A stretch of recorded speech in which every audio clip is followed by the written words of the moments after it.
आज म तपाईलाई B.Ed फर्स्ट इयरको यो कम्पल्सरी सब्जेक्ट यो इङ्ग्लिसको चाहिँ English for the new millennium भन्ने यो बुकको चाहिँ आज म तपाईलाई यो lesson 13 the joys of motherhood भन्ने यो लेसनको चाहिँ आज म तपाईलाई नेपालीमा समरी इङ्ग्लिसमा र केही सल्भ गरेको क्वेशनहरू आज म तपाईलाई सेयर गर्न गइरहेको छु।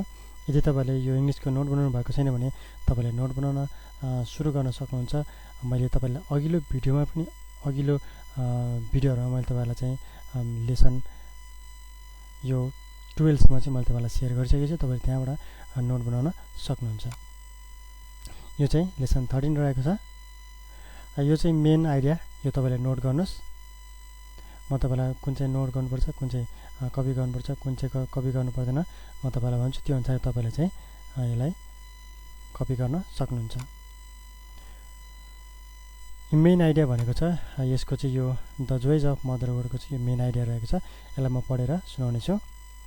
There is a post colonial writing that raises the issue of gender roles in African country Nigeria. The text reveals in existence of gender discrimination against African women in their communities. The story of Nu Ego, the heroine of the novel The Joys of Motherhood, is an African woman of Igbo tribe who is victimized by her culture's attitude to motherhood. African community, especially among Igbo tribe, a childless woman is considered failure.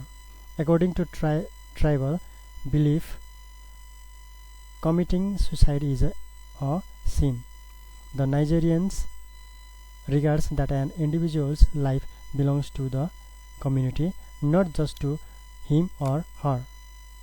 The cultural beliefs of the Africans may be insignificant and even a sign of barbarism to the civilized West. यो चाहिँ तपाईले चाहिँ copy गर्नु होला। यो चाहिँ main theme, main point रहेको छ। अब त्यसैगरी यो लेसनलाई म नेपालीमा यहाँनिर पढेर सुनाउँछु। यो चाहिँ तपाईले चाहिँ जस्ट सुन्नुहोस्। यसलाई चाहिँ बुझ्नको निम्ति म यसलाई पढेर तपाईलाई सुनाउने छु। यसलाई चाहिँ कपी गर्नु पर्दैन। मातृत्वको आनन्द भन्ने यो निबन्ध अफ्रिकी महिलाहरूप्रति गरिने भेदभाव तथा पुरुष प्रधान समाजले महिलाप्रति राख्ने भेदभावपूर्ण लैङ्गिक दृष्टिकोणमा आधारित छ। यस कथामा लेखकले आइब्रो जाति कि एक महिला नुइगो कसरी आफ्नै सांस्कृतिक मूल्य मान्यताको शिकार बन्न पुग्छिन् भन्ने बारे उल्लेख गरेका छन्। अफ्रिकी परम्परा अनुसार बच्चा नहुने महिलाहरूलाई असफल महिलाको रूपमा चित्रण गर्ने गलत सामाजिक संस्कारलाई लेखकले विरोध गरेका छन्। यस कथामा एक मात्र बच्चा गुमाउनु पुगेकी महिलाको आत्महत्या गर्ने प्रयास र यस्तो कार्य गर्नुको कारणलाई कथाको मूल विषयवस्तु बनाएको छ। नुइगो आफ्नो समाजबाट बहिष्कृत भएपछि लागोस गाउँमा बसोबास गर्न बाध्य हुन्छन्। एक दिन नवासको नाम गरेको आइबो जातिको अन्दाजी 35 वर्षको बन्दरगाहमा काम गर्ने एक युवक आफ्नो घर साइकलमा फर्किँदै थियो। उस साह्रै थकित थियो र निन्द्रा लागिसकेको थियो। अचानक उसको साइकल एउटा बससँग ठक्कर लागेर सडकको छेउमा पल्टिन्छ। मुस्किलले उसको जीवनलाई दुर्घटना हुनबाट ड्राइभरले बचाएको थियो। उसको आफ्नो साइकललाई डोर्याउँदै लागोस पुलको एकापट्टि आइपुग्दा पुलको अर्कोपट्टि उसले एउटा ठूलो भिड देख्दछ। एक महिला आत्महत्या गर्ने प्रयास गर्दै थिए भने त्यहाँ भएका मानिसहरूले उसलाई रोक्ने प्रयास गरिरहेका थिए। नवासकोरले उक्त महिला चिर परिचित भएको थाहा पाउँदछ। उक्त महिला आफ्नै गाउँका नुनु इगो थिए। नवासकोर उक्त महिलाको नाम चिच्याउँदै भिड भएतिर दौडिन्छ। उसले महिलालाई झपार्छ र आत्महत्या गर्नुपर्ने कारणबारे सोध्छ। उसले आफ्नो छोरो मरेकोले त्यसो गर्नु परेको बताउँछ। त्यसअघि एउटा महिलाले उसलाई एक चड्कन लगाएकी थिए, तर पनि त्यही महिलाले उसलाई सान्त्वना दिने प्रयास गर्छ। त्यसपछि नवासकोरले नुनु इगोलाई आफूसँगै नुनुको घरतर्फ लैजान्छ। यो चाहिँ लेसनमा भएको यो चाहिँ नेपालीमा रहेको छ। तपाईँले टेक्स्ट चाहिँ यो जुन टेक्स्ट छ यो जुन यो लेसन छ यो चाहिँ तपाईँले चाहिँ एकचोटि चाहिँ यसलाई चाहिँ आफै सर र इङ्ग्लिसमा सर र पढेर पढ्नुहोस्, बुझ्ने गरी त्यसलाई पढ्नुहोस्। एकचोटि तपाईँले बुझ्नु भयो भने सेकेन्ड टाइम तपाईँले त्यसलाई पढ्न सक्नुहुन्छ। अझ तपाईँले धेरै चाहिँ नेपालीले अझ तपाईँलाई धेरै यो समयले अझ धेरै तपाईँलाई चाहिँ हेल्प गर्दछ। यो नेपालीको तपाईँहरू आफै पनि पढ्न सक्नुहुन्छ। यो अब अर्को रहेको चाहिँ इङ्ग्लिसमा समरी, यो चाहिँ तपाईँले नोट गर्नुहोस्, यसलाई चाहिँ तपाईँले कपी गर्नुहोस्। तरै पनि म यसलाई चाहिँ यो पढेर म सुनाउने छु, काहीँ मेरो प्रोनाउन्स अलि मिस्टेक हुन्छ, त्यसमा तपाईँले सच्याएर नोट गर्नु होला। Joys of Motherhood is an African story based on the life of an Igbo woman named Nunu Igbo, who is victimized by her culture's attitude to motherhood, which considered a childless woman a failure. She leaves her village and moves to Lagos, where she feels little better. Here, her fellow villager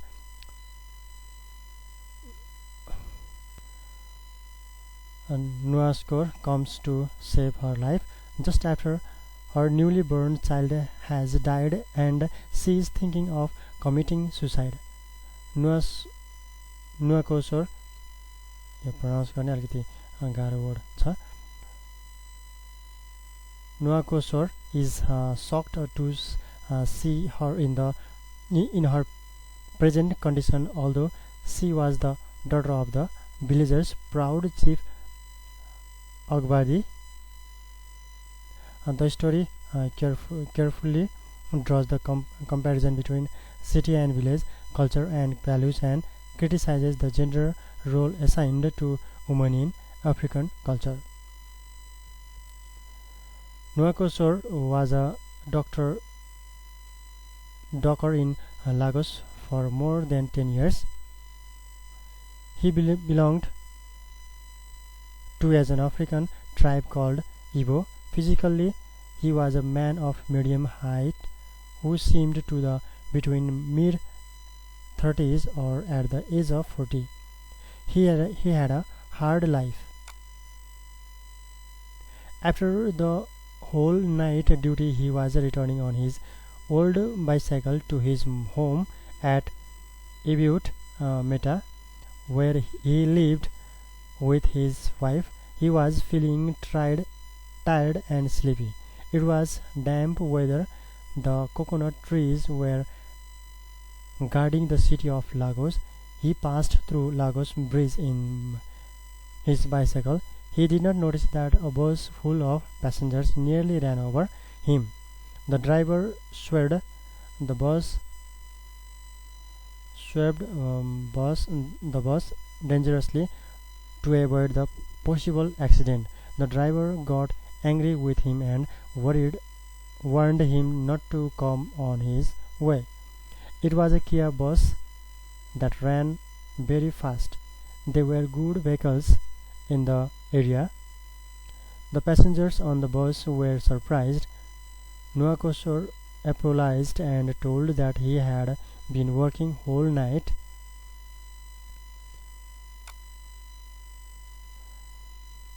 Nuakosor quickly picked up his cycle and walked, rolling it along the sidewalk instead of riding it. As he was going, he saw a crowd on the other side of the bridge. He heard people talking nervously. He went there and saw a woman trying to jump into the lagoon.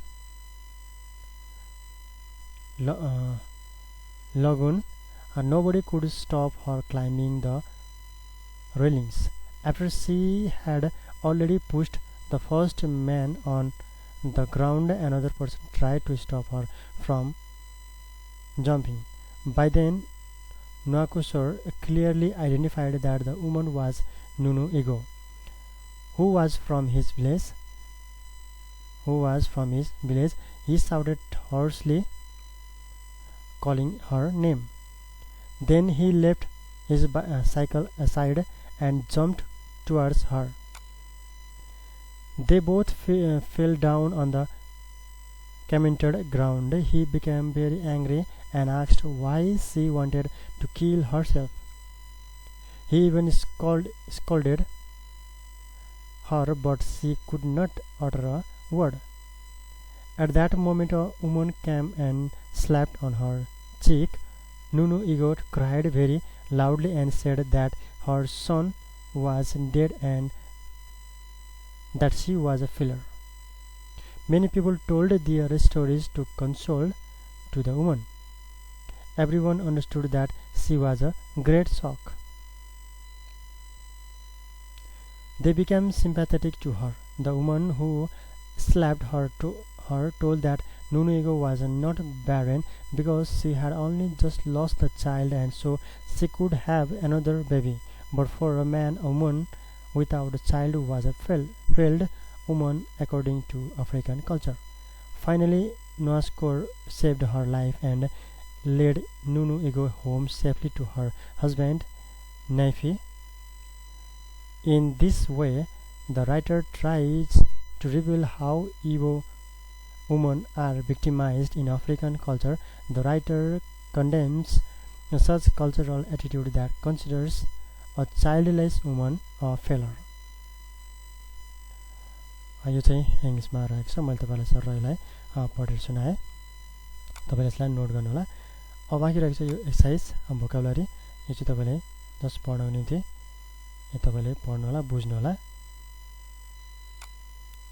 त्यसैगरी अर्को रहेको छ answer the following questions भनेको यो चाहिँ तपाईले चाहिँ note गर्न सक्नुहुन्छ। तपाईले सर र एकचोटि सुरुमा टेक्स्ट पढिसकेपछि नेपालीमा तपाईले समरी सुनिसकेपछि र त्यसको इङ्ग्लिसमा तपाईले समरी सुनिसकेपछि तपाईले चाहिँ यो क्वेशनहरु तपाईले चाहिँ आफै गर्न सक्नुहुन्छ र केही आइडिया आयो भने तपाईले यो कपी गर्न सक्नुहुन्छ र केही आफ्नो लागेको कुराहरु तपाईले यसमा थप्न पनि सक्नुहुन्छ। यही सेम हुनुपर्छ भन्ने छैन।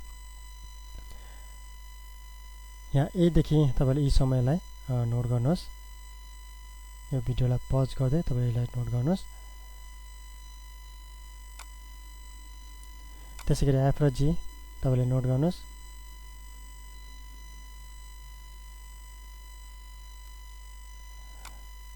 त्यसैगरी तपाईले यो जे सम्म नोट गर्नुहोस्।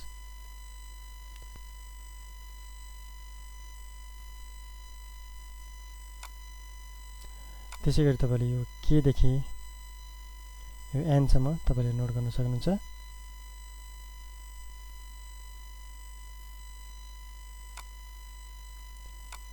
त्यसैगरी ओ देखि तपाईले यो आर सम्म नोट गर्नुहोस्।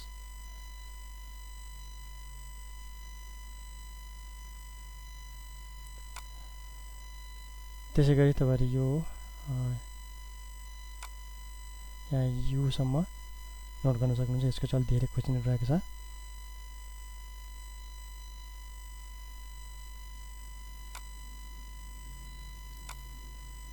त्यसैगरी यो बी को पनि तपाईले गर्नुहोस्।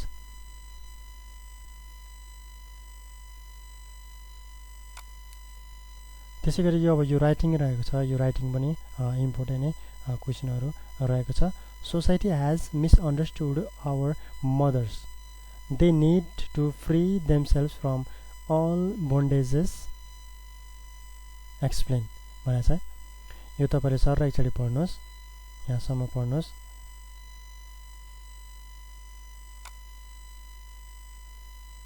त्यसैगरी यहाँसम्म पढ्नुहोस्।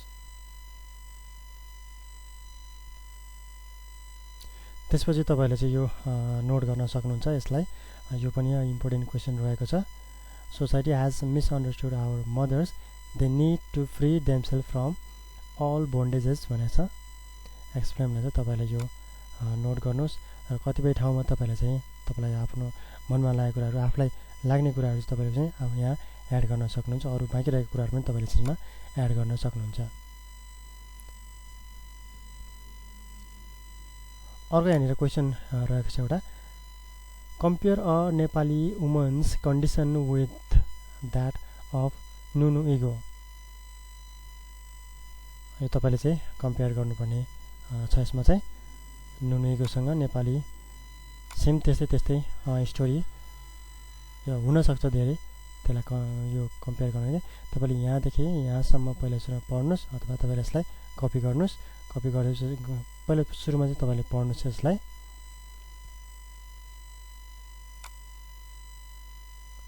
त्यसै गरी यहाँसम्म पढ्नुहोस्। अब तपाईँले यसमा पढिसकेपछि चाहिँ यो तपाईँले चाहिँ यो पज गरेर तपाईँले चाहिँ पढ्नु होला। यो पढिसकेपछि तपाईँले के बुझ्नुहुन्छ सर यसलाई तपाईँले नोट गर्न सक्नुहुन्छ र कहीँ तपाईँले चाहिँ आफ्नो कुराहरू पनि तपाईँले चाहिँ यसमा थप्न सक्नुहुन्छ। त्यसै गरी अर्को यहाँनिर रहेको छ retail the story in the words of a traffic police. Words of a traffic police यो रहेको छ। यो चाहिँ जुन घटना त्यो भएको थियो त्यो चाहिँ आज तपाईँले चाहिँ पुलिसको रूपमा चाहिँ त्यो तपाईँले चाहिँ इन्फर्मेसन तपाईँले चाहिँ दिनुपर्ने हुन्छ। त्यो वर्डमा चाहिँ तपाईँले चाहिँ लेख्नुपर्ने हुन्छ। यो तपाईँले यहाँदेखि यहाँसम्म चाहिँ तपाईँले पहिलो सुरुमा पढ्नुहोस्। सरलाई यहाँ स्टप गरेर तपाईँले यसलाई पढ्न सक्नुहुन्छ। त्यसै गरी यो अन्तिमसम्म पढ्नुहोस्। त्यसपछि यो पढिसकेपछि तपाईँले चाहिँ अब यसमा तपाईँले केही थप्नुपर्ने जस्तो कुराहरू छन् भने चाहिँ तपाईँले चाहिँ यसमा थप्न सक्नुहुन्छ। नत्र तपाईँले यसलाई नोट गरेर यसैलाई तपाईँले यो क्वेसनलाई तपाईँले चाहिँ प्र्याक्टिस गर्न पढेर तपाईँले चाहिँ आफूलाई आउने गरेर जबसम्म आउँदैन तबसम्म चाहिँ मतलब केही कन्सेप्टहरू आउँदैन तबसम्म तपाईँले चाहिँ यसलाई पढ्न सक्नुहुन्छ, यसलाई प्र्याक्टिस गर्न सक्नुहुन्छ हेरेर। अनि त्यसपछि नहेरिकन तपाईँले यसलाई प्र्याक्टिस पनि गर्न सक्नुहुन्छ। तपाईँहरूले चाहिँ कतिपय वर्डहरू नबुझ्नु होला, कतिपय वर्डहरू बुझ्न गाह्रो हुन्छ, मिनिङ वर्डहरू तपाईँहरूलाई चाहिँ अब हामीलाई पनि त्यो थाहा हुँदैन कतिपय वर्डहरू छ। त्यस्तो केसमा चाहिँ तपाईँले चाहिँ तुरुन्त डिक्सनेरी खोलेर तपाईँले चाहिँ त्यसलाई चाहिँ नोट गर्नु। त्यो नोट कपीमै अझ तपाईँले सानो त्यसको मिनिङ वर्डहरू तपाईँले चाहिँ लेख्न सक्नुहुन्छ र तपाईँले लिस्ट बनाएर पनि तपाईँले चाहिँ त्यसलाई चाहिँ याद गर्न सक्नुहुन्छ। यो चाहिँ रहेको थियो लेसन 13 को द जोइज अफ मदर भन्ने यो 13 नम्बर लेसनको यो चाहिँ मैले तपाईँलाई आज समय नेपालीमा सुनाएँ, इङ्ग्लिसमा सुनाएँ र केही सल्भ गरेको क्वेसनहरू मैले तपाईँलाई चाहिँ सेयर गरेँ। तपाईँले नोट बनाउनुहोस्, यसलाई तपाईँले चाहिँ कन्टिन्यू तपाईँले चाहिँ प्र्याक्टिस गर्न सक्नुहुन्छ। हुन्छ आजलाई यति नै। आउने समयमा अरू बाँकी रहेको लेसनहरूको म पनि म तपाईँलाई चाँडोभन्दा चाँडो सेयर गर्ने छु। तबसम्म मेरो भिडियो तपाईँले लाइक गरिदिनु होला, सेयर गरिदिनु होला र मेरो च्यानललाई तपाईँले सब्सक्राइब गर्नुभएको छैन भने मेरो च्यानललाई तपाईँले सब्सक्राइब पनि गरिदिनु होला।